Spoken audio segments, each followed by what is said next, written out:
వస్తాడు ఇంటికి బండి మీద సామాన్లు మోస్తాడండి. సామాన్లు మోసిన తర్వాత నేను ఒక్కదాన్ని ఉంటాను. అప్పటికీ కూడా పని వాళ్ళందరూ వెళ్ళిపోతారు, నేను ఒక్కదాన్నే ఉంటాను. ఒకసారి వస్తాడు, ఏమేం కట్టలేదు, షాప్ కట్టలేదు ఏమంటాడు. సార్ కట్టేస్తాను సార్, సామాన్లు సర్దుకుంటానని చెప్తాను. మళ్ళీ ఎట్టి నుండి వస్తాడు, ఆ లైట్ అనడం యువత అనడం, నీకు అలా బలిసిపోయింది, నిన్ను అలా కాదు ఇలాగనేసి ఎన్నో బూతు మాటలు, చాలాసార్లు బూతు మాటలు అన్నాడు. ఓసారి అయితే లంజా కూతురా, నీ అమ్మందంగా లంజా కూతురా, నీ వల్ల పెందుర్తికి శని, నీ వల్ల ఎవరు కట్టడం లేదు అలాగేలాగని చాలా మాట్లాడాను. చాలాసార్లు బాధపడ్డానండి. బాధపడినా తప్పదు కదండి, బతకాల, నా పిల్లలు పెంచుకోవాలా అని భరించాను. రాత్రి అయితే నా కొడుకుని పచ్చిని కొట్టినట్టు కొట్టించాడండి.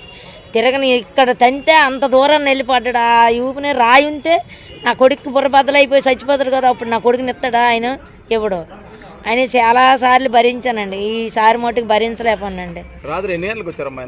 ఫస్ట్ 10:30కి వచ్చారండి. రే లంచా కొడుక నైట్ ఆపరాని అన్నాడు. ఈడు అప్పటికి ఇదేటమ్మా ఇలా తిడతాను, ఎంత పోనారా, ఆయన ఇప్పుడు వచ్చిన అంతే కదా, నైట్లు తీసి అనేసి సామాన్లు అవి ఎత్తి పెట్టుకుంటాను.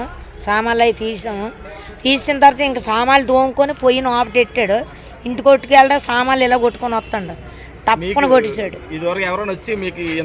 ఇంతవరకు కడతారండి, చెప్తారు, ప్రతి వాళ్ళు వస్తారు కోపంగా చెప్తారు, కానీ ఇలా తిట్టడం ఇలా కొట్టడం ఇంత దారుణంగా జీడిబాబుని కానీ నేను 15 సంవత్సరాల కంటే అదే 9లో షాప్ చేస్తాను.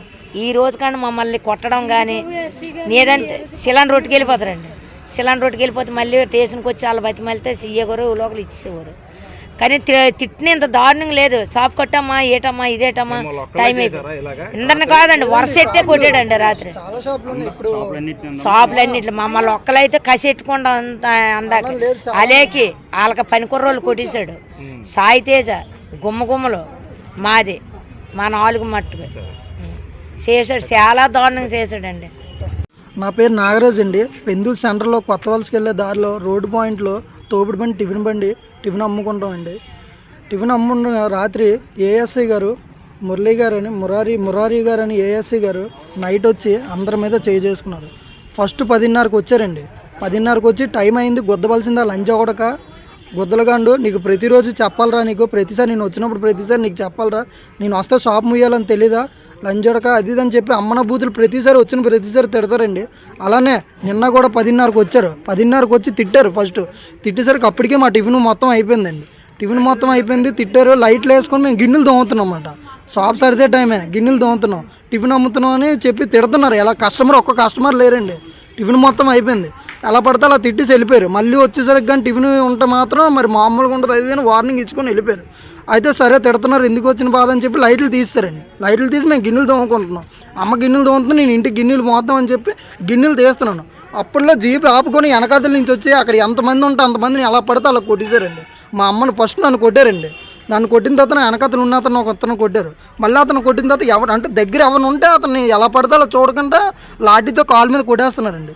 నేను అడ్డేసరికి మా అమ్మ వచ్చి కొడుకు అనుకుని అడ్డుకు వచ్చింది. అడ్డుకు వస్తే ముడుకు మీద ఒక దెబ్బ కొట్టారండి మా అమ్మకి. ఆ తర్వాత ఇంకా కొట్టేసిన తర్వాత అరుచుకొని అంటే చాలా పెద్ద గొడవ అయింది. అరుస్తున్నాడు, ఎలా పడితే అలా తిడుతున్నాడు. తిట్టిన తర్వాత నైట్ రౌండ్కి సీఏ గారు ఉన్నారు, గోపాలపట్నం సీఏ గారు అంటే అతను కూడా నైట్ ఉన్నారు. 3 కానిస్టేబుల్ ఉన్నారు. ఏటన్నా నన్ను కొట్టారు, నేదో నేను ఏ తప్పు చేయలేదు, నేను సార్ని ప్రతిసారి ఆ సార్ వచ్చిన ప్రతిసారి ఏదో తిడతారండి, అమ్మల మీద తిడతారు, లంచ కొడక అంటారు. లంచ కొడక నీకు ప్రతిసారి చెప్పలేటరా, రోడ్డు మీద బెకారోళ్ళరా మీది ఏదో బతుకులరా, మీకు ఎన్నిసార్లు చెప్పలేదు, ఏదో తిడతారు. తిట్టిన ప్రతిసారి తిడుతున్నాం, మన రోడ్డు మీద వ్యాపారం అండి, తిడతారు, భరిస్తున్నాం. ఎంత భరిస్తున్నాం అని చెప్పి కొట్టేయడానికి కూడా ఇలా ఇంత దారుణం కొడతారని అనుకోలేదండి.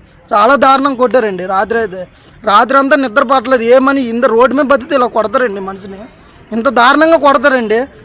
మీరు ఎన్నోసార్లు టిఫిన్ బండి దగ్గరకు వచ్చిన ప్రతిసారి, అతను నైట్ రౌండ్స్కి వచ్చిన ప్రతిసారి రుబ్బులు పంపడం, సామాన్లు గిన్నెలు తోసేయడం, గ్యాసులు అంటే తనడం, ప్రతిసారి ఇంత దారుణంగా చూస్తారు. మేము ఏం చేసామండి తప్పు? మందు అమ్మామా, లేకపోతే దొంగతనంగా ఏమైనా గంజాయి ఇలాంటివి ఏమైనా అమ్ముతున్నామండి? ఏ తప్పుడు పని చేసామండి? ఒక్కటి చూపించండి. ఏ రోజైనా మన పెందు షాపు టిఫిన్ షాప్ దగ్గర ఒక గొడవ అయిందని ఏదో ఒకటి చూపించండి. మా మీద చెడుగా పేర్లు ఏమైనా ఉంటే చూపించండి. ఏ తప్పు లేదండి, ఏ తప్పు లేకుండా అతను ఏదో అహంకారం మీద ఏదో కోపం వచ్చి ఎక్కడ చూపించాడో తెలీదు. నైట్ మా బండి దగ్గరికి వచ్చి మా ఇంట్లో మా ఫ్యామిలీ మా అమ్మని కొట్టారండి. నా కళ్ళ ముందు మా అమ్మని లంచ్ అన్నా సరే నేను ఏం చేయలేకపోయాను. ఇంకా అతను ఏం చేస్తామండి, డ్యూటీలో ఉన్నారు. అతను ఏం చేసినా ప్రశ్నించినా సరే మనకే ఏదో ఒకటి చేస్తాననే భయం. ఇంకేం చేయలేక అతను ఎన్నిసార్లు తిట్టినా భరించాం, ఎన్నిసార్లు గిన్నెలు తోసారు, గ్యాస్ సిలిండర్ తోసారు, ఎంత చేసినా రోడ్డు మీద మేము వ్యాపారం చేద్దాం ఏం చేయలేకపోయాం. రాత్రి మాత్రం అతను కొట్టడం వల్ల మేము ఇంకా ఆపుకోలేక ఇగో ఇలా హాస్పిటల్కి వచ్చి దెబ్బలు గట్ట చూపించుకొని ఇలా కేసు పెట్టడం జరిగింది.